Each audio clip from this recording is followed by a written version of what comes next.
please. Okay, well, Katya, thank you very much. It's a pleasure to give a talk in this seminar.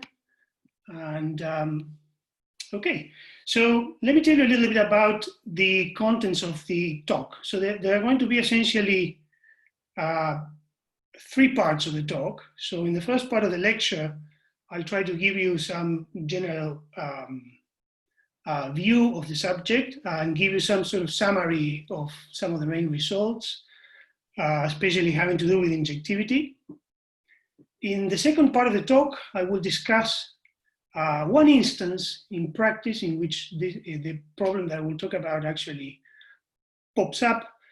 And I will mention, and I will not have a lot of time to do this topic justice, but some way of dealing with noise and some statistical algorithm that allows you to reconstruct the object that I will discuss. In the third and last part of the talk, I will focus on the proof of injectivity in the most general case, which is something that we have done very, very recently with Mikko Salo. So I will tell you more about that in a minute. Okay, so I will begin to tell you a little bit about the setting in which the object is going to be defined. This can be actually defined in very general terms, but since there might be people in the audience that maybe are not so happy with general Riemannian manifolds, a lot of the talk actually is going to happen, most of the talk, just in 2D, and it's going to be it's going to have non-trivial content, even in the case of the unit disk in the plane, basically. That's what I'm trying to say. But we can phrase the problem in very general terms to sort of begin with. So let's suppose we take a compact Riemannian manifold with boundary, and the picture at the bottom is going to be the main picture that I want always you to have in mind.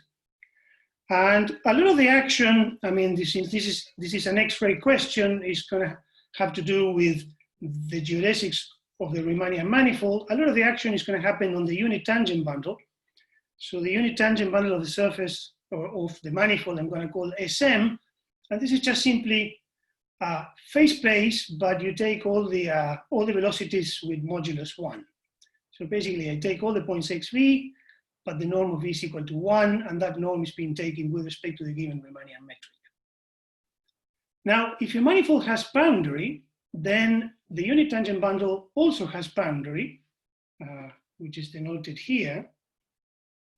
And you can clearly see in this picture what this boundary is. So this boundary is essentially you sort of place yourself on a boundary point of the manifold and look at all the possible directions of unit length at that particular point, and then you do that for all points and in all possible directions. Now, I would like to have two sets in the boundary of the unit tangent bundle, and I'm going to call this the outflux and the influx boundary. So essentially what I want is I want to call partial plus of SM all those points at the boundary and vectors pointing inside, like this one here, like this vector V, and then I have the partial plus of SM, which is the set of vectors pointing outside, which is this one here. Okay, and I'm going to ask the boundary to be strictly convex. So this means that we have a metric, so I just want positive definite second fundamental form. So once again, if you don't know what this means, it doesn't really matter, just think about a convex domain in the plane, basically.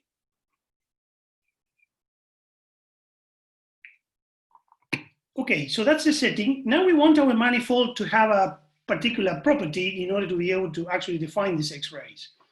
So essentially we want the manifold to be a non-trapping manifold. So what this means is that if I pick a point X and V, that gives me a unique geodesic that begins at the point X with velocity V, and I want that geodesic to exit the manifold in finite time.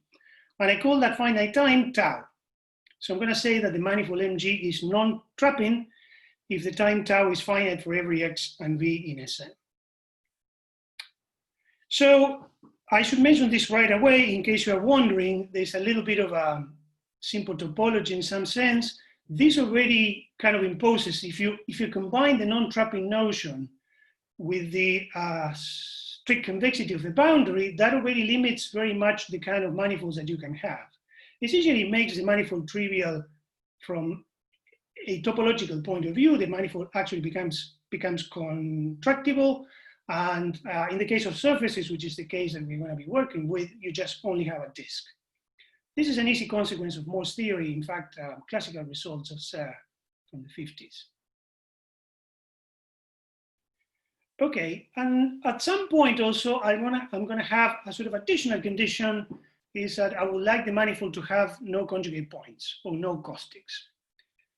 If you put these three properties together, the non-trapping, the no conjugate points, and strictly convex, you get the notion of simple manifold, which is a very well-known notion if you're dealing with geometric inverse problems. That's usually when boundary rigidity has been formulated and so on. It is a kind of natural place to be, a kind of nice, comfortable habitat, because various very nice things happen when you're there.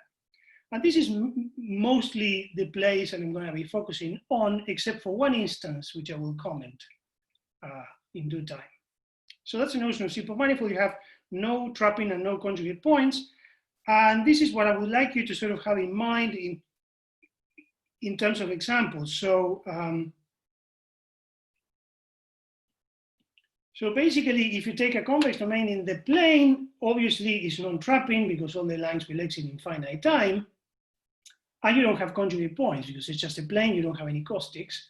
But one interesting thing about this property is that if you wiggle geometric a little bit, if you change it in the C2 topology, let's say, you remain simple. So this is a kind of nice open class. And you can sort of imagine more general examples by just taking a flat domain in the plane and wiggle it a little bit, putting it some sort of little bumps. So you could have, you know, regions of a little bit of positive curvature and negative curvature here and there.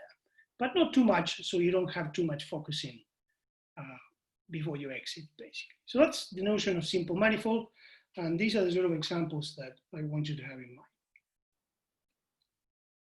Okay, great. What is the non-Abelian Xray? Well, this is the natural generalization of the classical Xray, where you integrate a function along lines, but now you want to do it with matrices, basically. I should just say right away that the name non-Abelian essentially comes or makes sense, particularly in the case n greater than or equal to 2.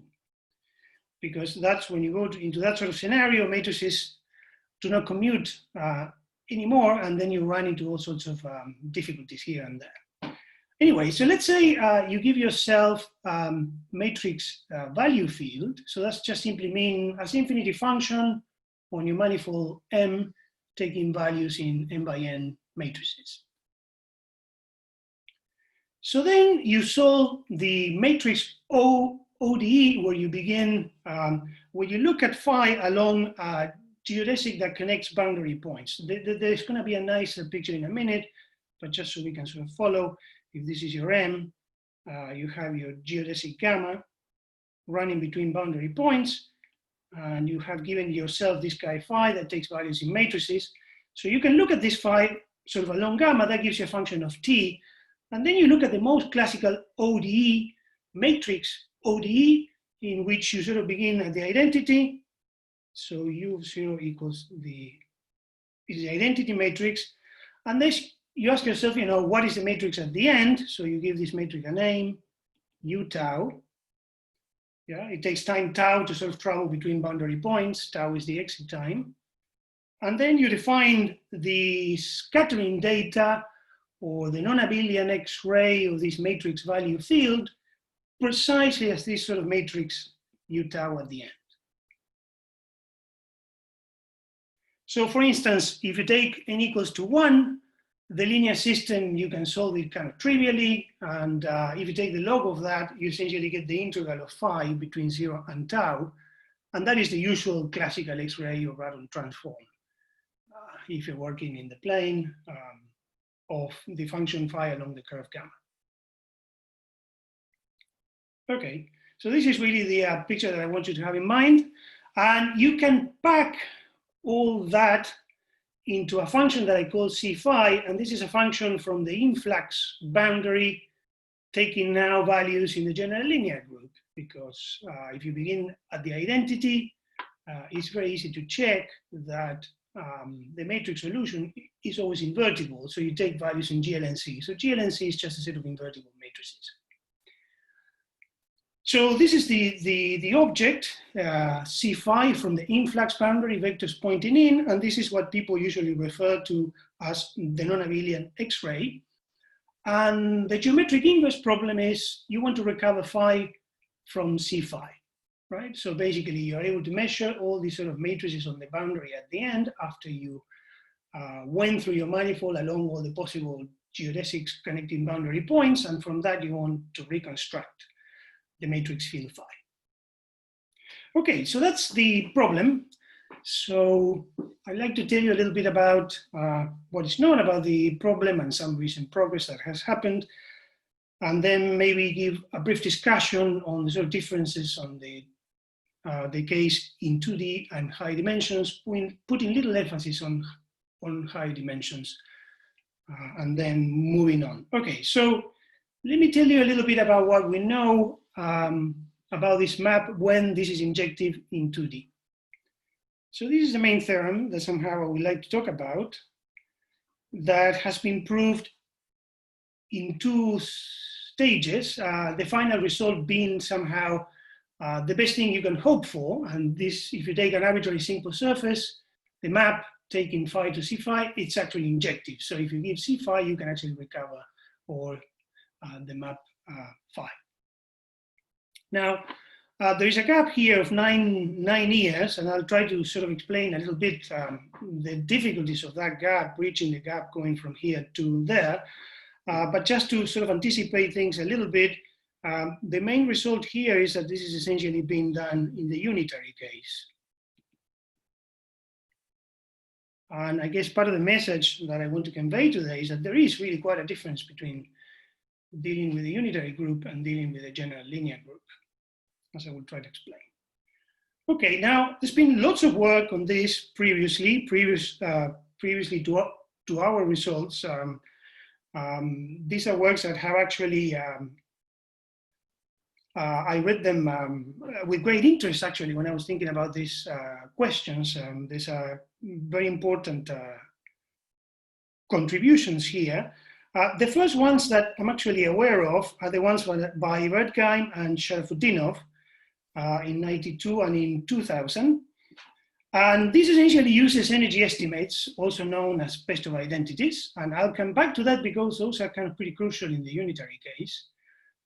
But of course, they are sort of partial results in the sense that, you know, these energy identities, unless you do something kind of non-trivial, they only tend to work if you assume some restrictions on the fields that you're actually considering. The size, maybe C1 norms, or you put some sort of constraints on the curvatures. There is a kind of problem that you can phrase here that I'm not talking about, which is about connections, because I don't want to talk about gauges, but one can handle also connections very well. And at some point you have to use connections, even for the general proof.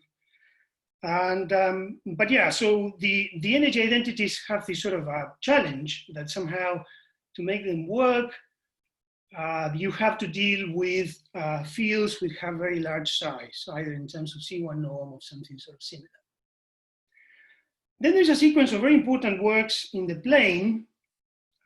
Usually they tend to be phrased in parallel beam geometry to take sort of advantage of the plane. There are results by Finch and Ullman on the case of connections. There are results by Roman Novikov that actually work in any dimensions. And there is a very interesting result by Gregory Eskin in the plane that in turns sort of rely on the existence of certain matrix holomorphic integrating factors, which are done in a separate paper with Ralston. But this is for the case of flat domains in the plane. And then after the sort of unitary case here, there's been, you know, various attempts from various people to sort of to try to solve this problem. There's work by Han-Ming Su proving essentially that in a generic situation you can solve the problem. Work by Francois Monod and myself, giving Fredholm formulas and solving the problem almost always, but not always. And then more recent work with Mikko Salo, solving this problem in negative curvature. But that's not really what you want to do. You want to do it in the simple case, which is, as I was trying to sort of mention before, the natural habitat. So later on, I will talk a little bit more into that sort of passage, as I was sort of saying earlier. Okay, so I think this is what I want to say now for the time being about the question in 2D. There is something that one should remark early on, and this is the following simple thing that you can check. If you are working with a general linear group and you take a matrix Lie group, so a subgroup inside the general linear group, and you demand your matrix value field to take values in the Lie algebra, then it's very easy to check that the non-Abelian Xray takes values in the corresponding Lie group. So for instance, if you were to be, and that's exactly what happens in the unitary case. So the sort of injectivity result with Mikko Salo and Gunther Ullmann from some years ago says that if the matrix value fields takes values in the Lie algebra of the unitary group, namely the set of these matrices, these are just matrices for which conjugate transpose equals minus A, then you can actually solve the problem, right? But the unitary group is very different from GLNC. It's a sort of compact group, so it doesn't dissipate in some sense.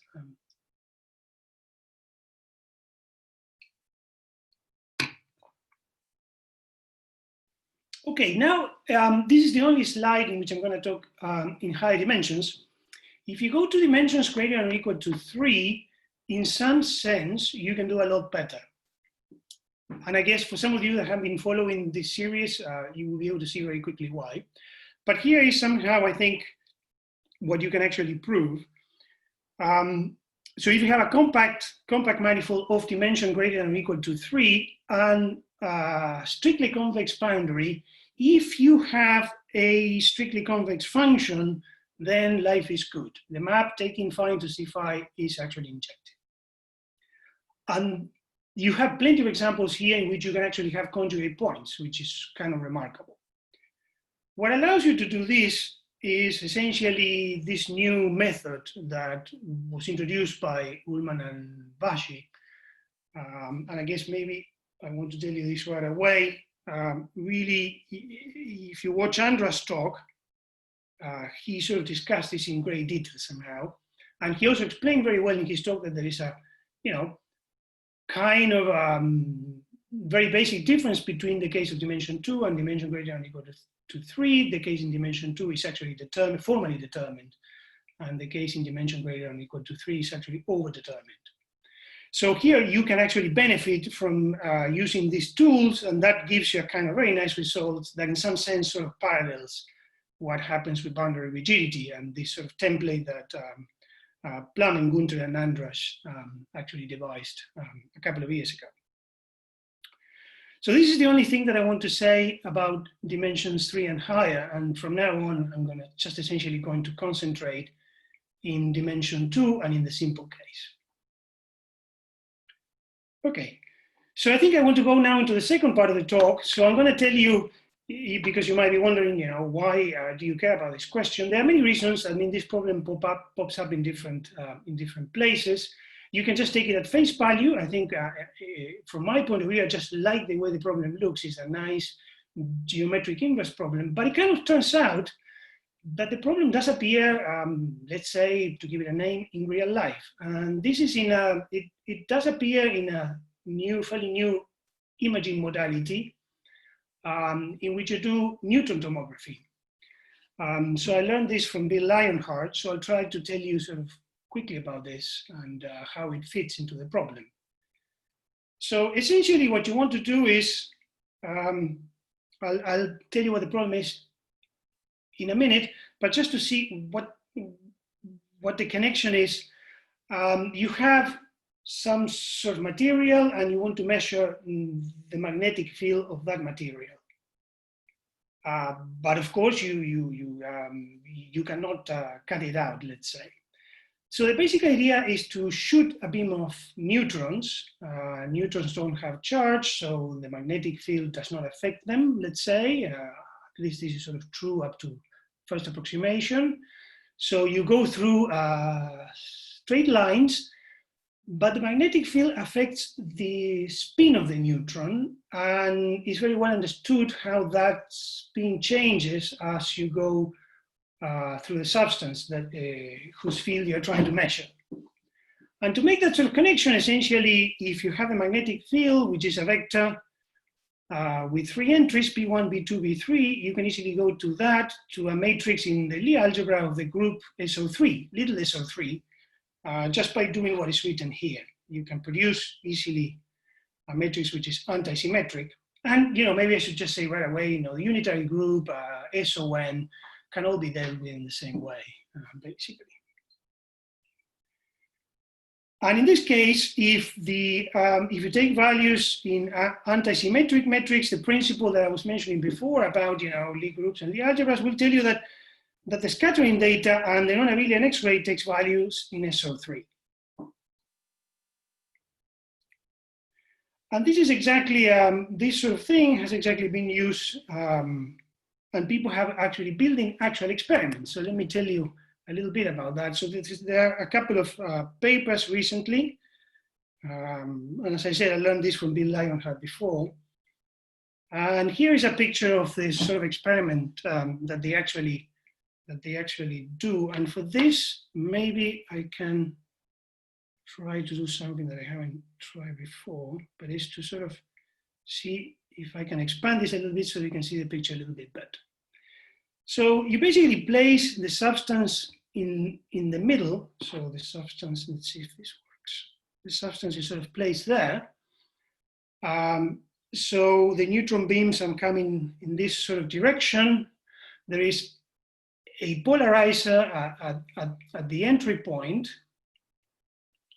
And then there is a sequence of, a very clever sequence of spin flippers that essentially flip the spin by pi over 2 or by pi. And essentially by doing that, you are able to measure the whole matrix in SO3. So at the end, you have some kind of CCD, some charge couple device, and then you measure some sort of intensities there. And those intensities will tell you by how much the angle has changed, and by changing all these sort of flippers, essentially, you can actually reconstruct the whole matrix in SO3. And then the substance in the middle, actually, you can move it which, in all possible directions, which means that you can shoot in the substance with all possible rays in all possible directions.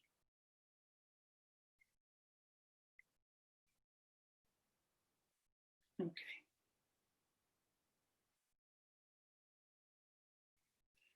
Right, so that simply says what I have just described.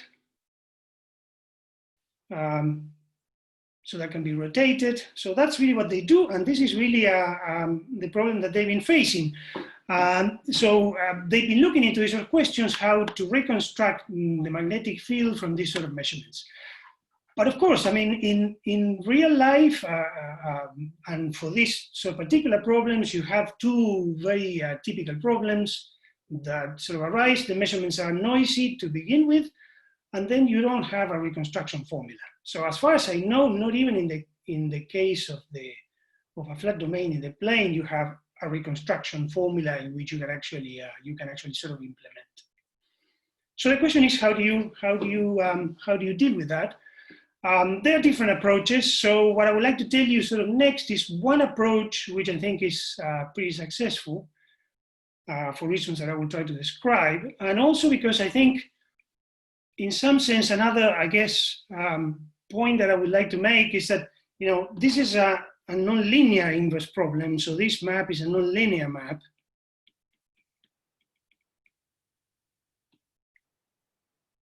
So in some sense, what I'm going to do next is kind of like the first of its kind, in which you can do a sort of Bayesian approach with Gaussian priors for a nonlinear inverse problem, and actually prove a proper theorem that will give you guarantees in some sense that what you're doing actually works. Okay, so let me tell you a little bit about that. So measurements are noisy. So let's say you have a collection of measurements. So that means you have fixed some sort of positions and some sort of directions, xi, vi, in the influx boundary. And then you have made some measurements, which means that you know some of the entries of this matrix C phi, but these measurements have noise, let's say additive Gaussian noise. That's a reasonable thing to assume. And I guess, one thing that in the way I will phrase the theorem that we've done, but this is not the only way you can actually do this, is you can think that you make sort of random design. Basically, you pick your positions and your directions at random in a uniform way, where the uniformity comes from the natural measure at the influx boundary, which, once again, if you were working with flat domains in the plane, is just essentially the length of the boundary times d theta, where d theta is the angle with the normal direction or with the tangent direction. So you sort of select. So just imagine in the previous picture that I have the neutron beam, that you have this substance that you're trying to measure, and you move that in a sort of uniform way at random. So you should do it like this, and then like that, and then you take many measurements, and the number of measurements is n. Let's say that's your sample size. And then I would like to call dn the data, which is precisely the directions xi, vi, and the outcomes of these experiments, the yi. And they are going to have a probability law, and I call that law Pn of phi. Okay, and here is the algorithm for inversion. If you want to inverse that this problem, you take a Bayesian inference approach, in which you think of the matrix field that you're trying to reconstruct as a random parameter that has a distribution, but it's not just any distribution. You put what's called a Gaussian prior, which is essentially a normal distribution in infinite dimensions. And the statisticians that work with these things, know these objects very well. Actually, it's very important here, since we are working with an infinite dimensional problem, that you choose your prior very carefully. I'm not going to be able to do justice to this result because I want to focus on the sort of injectivity result, but we do choose this prior very carefully, and we give a very clear sort of message of the sort of priors that actually work with this process. But let's say you sort of pick a nice Gaussian prior, like one of these, in case you know what these are. If you don't, it doesn't really matter for the purposes of this talk. And then you use the usual Bayes rule, where you say that the posterior is the likelihood times the prior, and you sort of update your sort of information given the data. And the likelihood here is actually very easy to compute, because you have given the data, because you have essentially Gaussian noise. This is the model that we are actually assuming. And from the posterior, which is the sort of infinite dimensional object, which is not necessarily a Gaussian process anymore, because this is a nonlinear inverse problem, you extract the mean. The mean is a natural thing to do here, because in principle, this could be a very complicated multimodal thing. A map might not do the job here as you would like, precisely because you're dealing with something that is non-linear and highly non-convex in some sense. So I call phi bar n the posterior mean of doing this sort of process.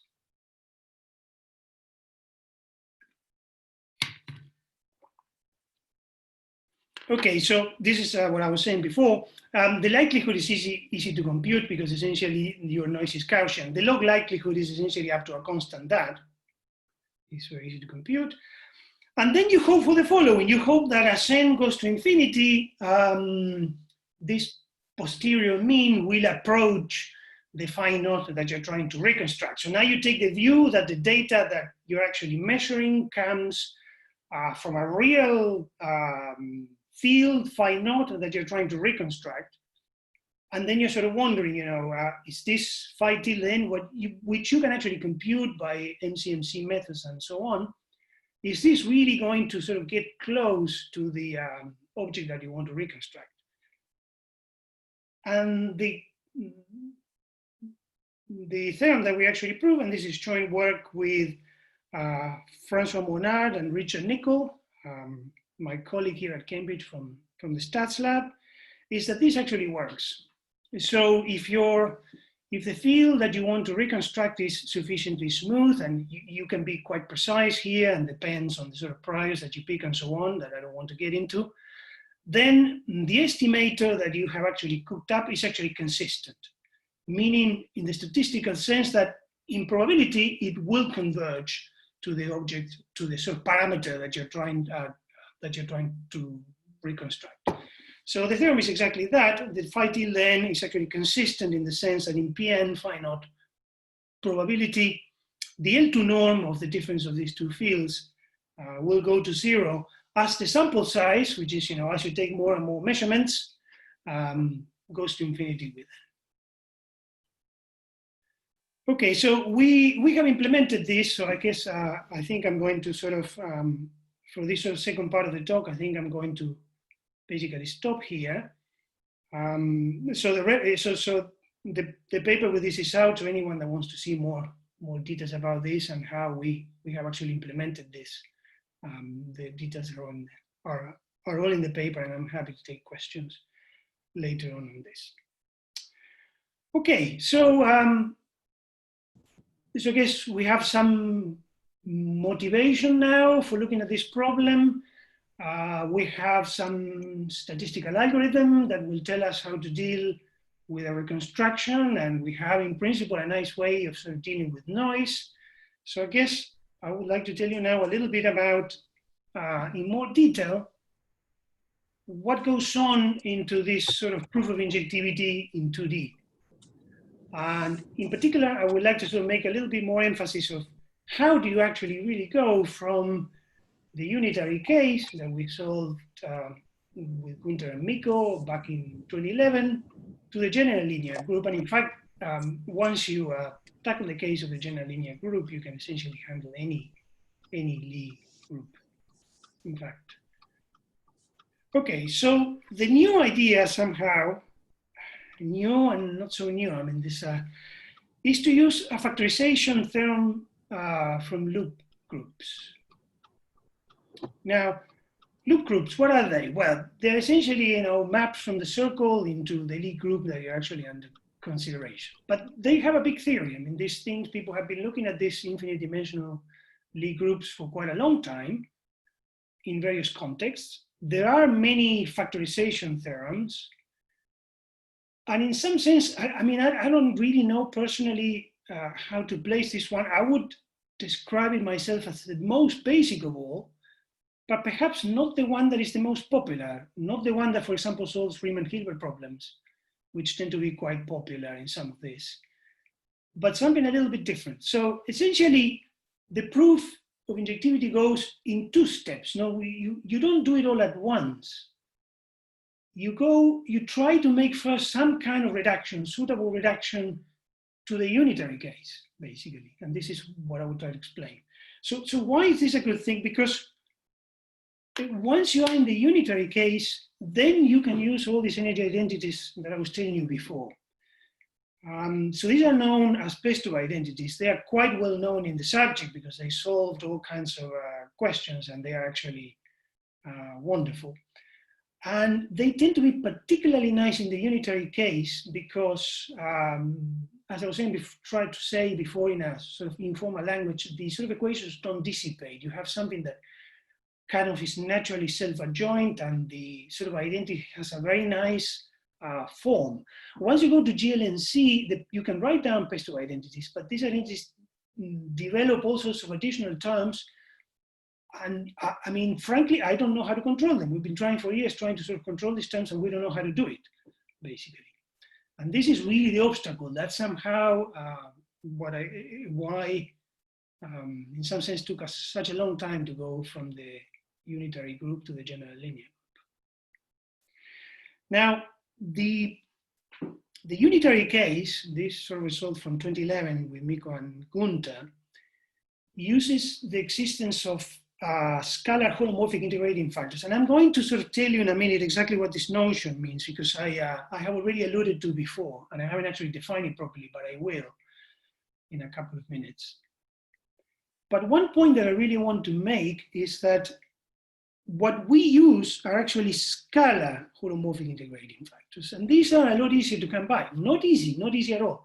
In fact, the scalar holomorphic integrating factors that we use come essentially from the surjectivity of the adjoint of the X-ray. And this, if you go and look carefully at the proof of Pesto-Ullmann of boundary rigidity, is essentially the key property that unlocks boundary rigidity. And in some sense, if there's one main message to take away from this is that this is the property that in some sense unlocks all these sort of two-dimensional geometric inverse problems in 2 dimensions, if I had to say. It's this sort of wonderful property of the surjectivity of I0 star.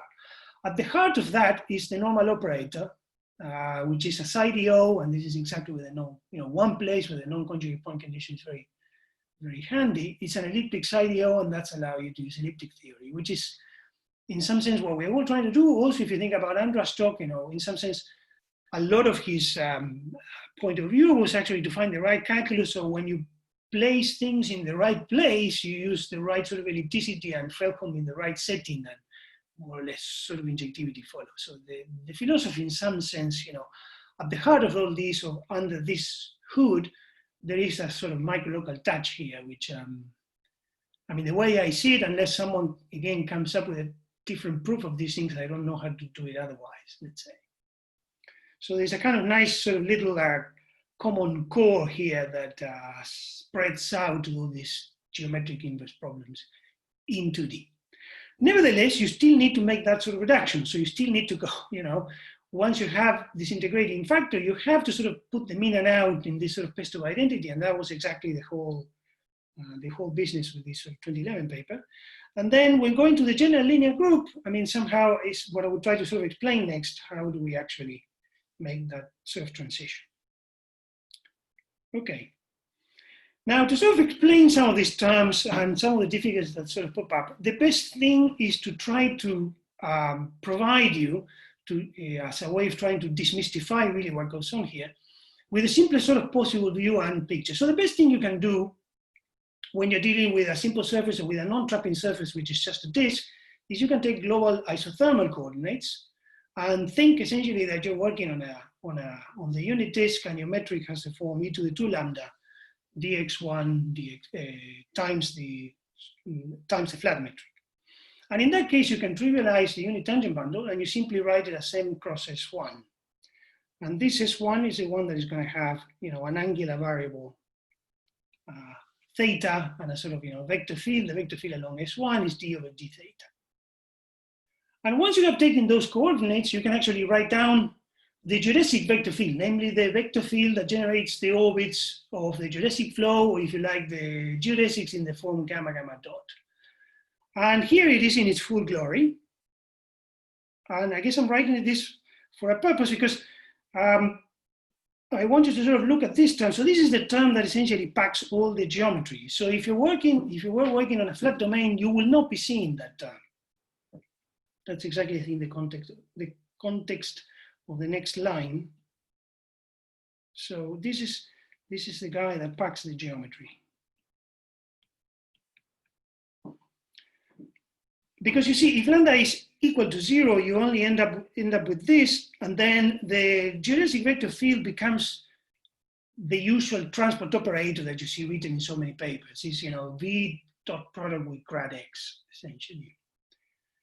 But if you have geometry, then you have to deal with these vertical parts, and then life is not so easy. For example, you cannot complexify this so easily. You have, this is really, it's a challenge dealing with this additional vertical component. So I'm pointing this out because, this is visually, you can actually see the term that actually creates, some of the challenges, particularly if you want to go from the non-flat case, from the flat case to a non-flat one. Okay. Now, since you have this nice vertical fiber, this circle of directions, you can do Fourier analysis with respect to the vertical direction. So if you have functions in the unit tangent bundle, you can expand it in Fourier modes. And then I'm calling omega k, since I'm working all with infinity functions, these elements in omega k, which is essentially, like the eigenvalues of the operator I partial d theta, are all going to be infinity functions, or perhaps a more simpler way to sort of say that is, if you have an arbitrary function that depends on x theta, so think of this x is a point in M that has coordinates x1, x2, you can expand it in the vertical variable theta, and then you have an expansion like this. This is essentially what I mean, and the functions in omega k are functions of this form, functions that depend on x times e to the I k theta. Okay, and now it makes perfect sense to talk about the concept of a fiber-wise holomorphic function. You say that a function in C infinity is fiber-wise holomorphic if all the negative Fourier modes are 0. Or another way to see that is that the function, you can fill in the vertical circle with a disk, and the function now becomes the boundary value of a holomorphic function on this sort of fill-in disk. And you can do that for every x, basically. So that's the notion of fiber-wise holomorphic. These fiber-wise holomorphic integrating factors that I was referring to are essentially functions which are fiber-wise holomorphic that solve this transport problem, basically. xw equals phi. And these are exactly the sort of solutions that you can construct for the scalar case using the surjectivity of I0 star. Okay. Now, the other bit of background that I need before I go into the loop groups is the fact that once you have set up this Fourier decomposition, the geodesic vector field has a remarkable mapping property. And it's that it takes a Fourier mode of degree A, splits it into one of degree m-1 and one of degree m+1. So this is kind of pretty classical, goes back to Guillemin and Kashtan, that essentially wrote down the geodesic vector field as the sum of two Cauchy-Riemann operators, essentially one lifting up and the other one pushing down. And again, if you are in the flat case, this is pretty familiar. You can write the vector field given by v dot grad x in this sort of very simple way. You can write it as e to the I theta times d. This is the sort of operator d over dz. These are the sort of d over z bar, essentially. That's what I mean by these two operators. Okay, but the point that I'm trying to make is that even in the curve case, in the geometric case, you still retain that mapping property. And this is a kind of crucial thing that the geodesic vector field has. Maps Fourier modes of degree n in Fourier modes of degree n-1 plus n+1. And this is a property that actually holds in any dimensions. This is a remarkable thing. Okay, so this is the loop group factorization theorem that we use. So the best sort of reference that I have found for this is the book by Presley and Siegel from 86 on loop groups. And this is actually the first theorem on the factorization theorems that they actually state. And it says something very nice. If you have a infinity map from the circle into the general linear group, you can factorize it as a holomorphic map, meaning a boundary value of a holomorphic map in the circle, in the disk filling the circle, and a unitary map. Yeah. And under certain conditions, actually, the factorization is unique. And this is essentially the theorem that unlocks the thing, basically.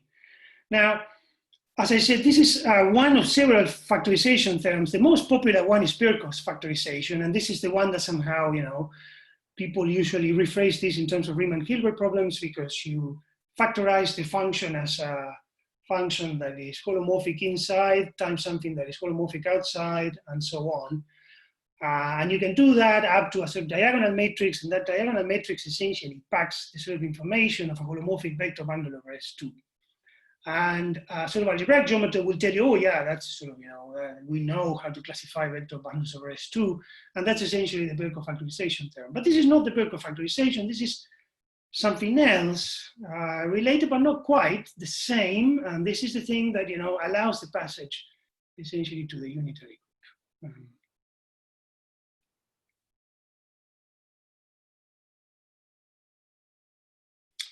Okay, and now I'm getting towards the end of the talk, so it's gonna get just a couple of slightly, a little bit more technical things, but this is a key lemma. So this is the lemma in which we use the loop group factorization to actually move the problem from GLNC to the unitary group.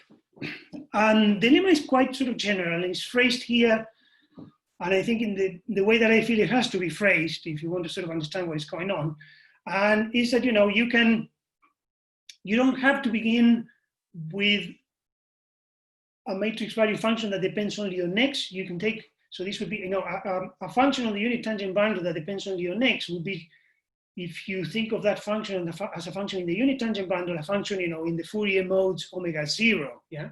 So you only have dependence on x. But you can take something a little bit more general, which is a function A taking values in matrices, but actually that has Fourier modes only from degree -1 and up. So essentially you don't have things of the form, you know, degree -2, -3, and so on.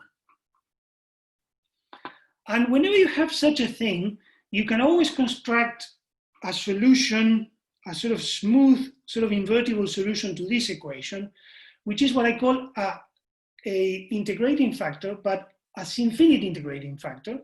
And these are very easy to show that they always exist, right? In fact, for any infinity function in SM into matrices, you can always find a infinity sort of integrating factor. Now you take one of those, and what you do with that is that you factorize it using the loop group theorem. And you use the loop group theorem with parameters, essentially, because, you know, you have dependency in x, but for each x, you fix your x, and then you have a function from the circle into your group, and that's a loop, and then you factorize that group according to the loop group theorem. And the loop group factorization is nice enough to tell you that you will have smooth dependence on the parameter as well. And this is very nice, because then that means that the function f from the factorization becomes fiber-wise holomorphic exactly in the way that I was describing before. So then you can factorize according to the loop group theorem, R as f times u, and then what turns out is that if you transform this sort of attenuation, if you like, A, into another one that I call B by this rule, which people that have worked with connections will immediately recognize this as something very similar to a gauge equivalence, then the transform object has a remarkable property. It has Fourier modes only degree -1, 0, and 1. Yeah? And not only that, it becomes skew Hermitian. Yeah? So it lands exactly in the Lie algebra of the unitary group. Yeah? And this is one instance, this is, I guess, the first instance in which I have a connection popping up. So basically, you know, the elements in here are matrix value fields that depends only on x, but if you have an element that depends on omega -1 and omega 1, that's exactly a connection, a UN value connection. And this is telling you that under this factorization of the loop group, you can move the A into a pair given by a connection and a matrix value field.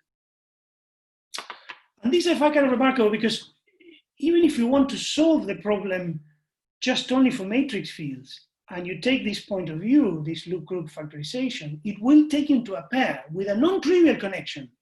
So you have to deal with pairs. So in fact, separating, I have done something that in some sense should have not been done. I should have not been separating matrix value fields from connections.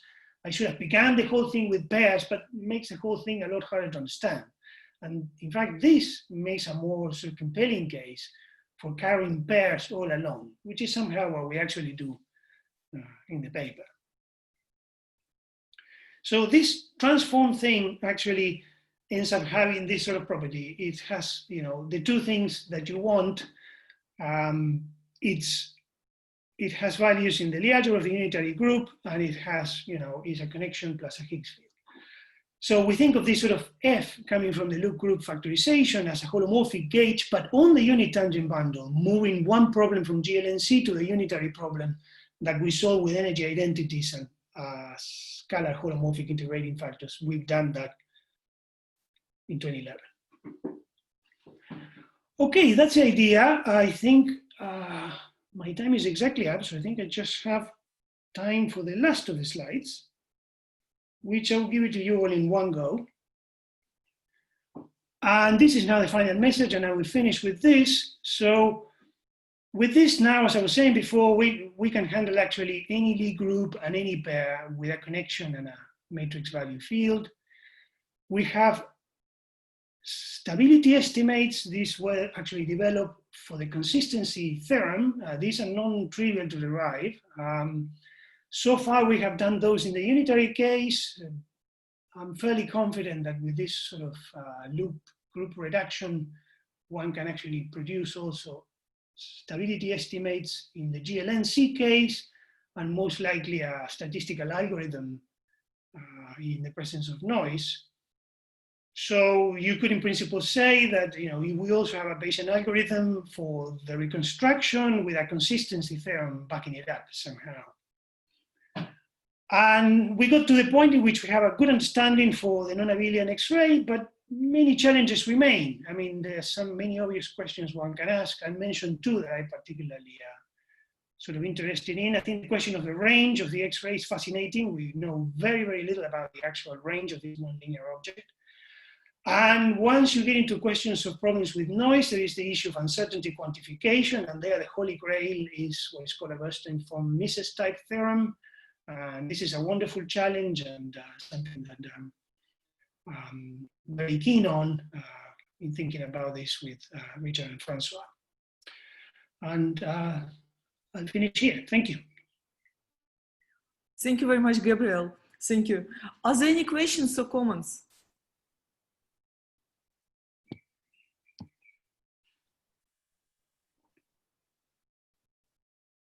Please, are there any questions or comments?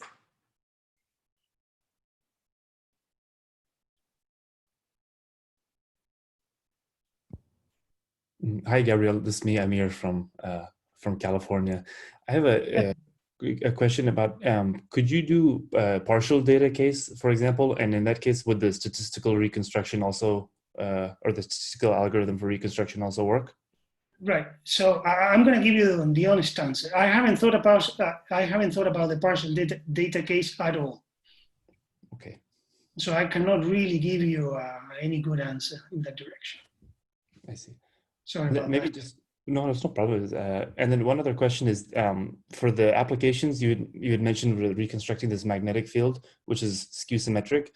But are there any applications for like a general matrix as opposed to, I mean, the skew symmetric field? Right. Okay. So that's a great question. You can say yes and no. I guess, to be completely honest, I don't have such a nice application as for neutron spin tomography for an arbitrary GLNC. But if you're thinking about the sort of attenuated, the usual sort of attenuated rate transform, you don't really take the sort of attenuation as being purely imaginary, right? The most interesting cases of attenuation are real attenuations, right? So you really want to, if you're dealing with matrices, you really want to deal with GLNR matrices. Now, I'm sure this problem will have connections with other problems. You can consider, for example, wave equations, which are associated with a Laplacian plus a potential. And if you want to deal with a situation which is of in which the potential, the matrix value potential is not symmetric, then you're going to have to end up in an X-ray, in a non-Abelian X-ray problem like this. In cases in which you cannot use things like, for example, boundary control. So I'm sure there are sort of applications out there. I think from my point of view, it was a sort of completely natural question to try to sort of understand, once you knew what happened for the unitary case, what happened for an arbitrarily linear, for the general linear group. Thank you very much. Thank you very much, Amir. Thank you very much, Gabriel. Are there any further questions or comments? I have a question. What are the obstacles to have an exact inversion formula for these sum cases? Well, I mean, I guess maybe the answer is try to go and find one. So maybe a better answer is when you're dealing, so you don't have you cannot do you don't have a good Fourier transform as far as I know, because of the fact that this is non-abelian. So when you're dealing with a regular X-ray in the flat domain, so maybe I should say, if you're dealing just with a regular X-ray, you don't have also sort of exact inversion formulas if you're in a non-flat case, right? So that already tells you something. Once you go into the curved case, you have some sort of approximate formulas like the Piston-Willman type sort of inversion up to frequent errors, but you don't have exact formulas. So I guess, but in the non-abelian case, as far as I know, there are also non-exact formulas, completely non-exact formulas in the non-abelian situation, as far as I can tell, because you would need to have an effective way to sort of either to construct matrix holomorphic integrating factors in an explicit way, which I don't know, or come up with something else. So let me put it this way. I would be very surprised if someone came up with a formula in a geometric setting. Even in the Euclidean case, I would like to see an explicit formula, but genuinely explicit, in which every sort of ingredient in the formula can be effectively computed. I see. Thank you. Thank you. Are there any further questions or comments? Okay, if not, thank you very much, Gabriel. Thank you very much. Thank you, Katia. So I guess I'm going to stop sharing.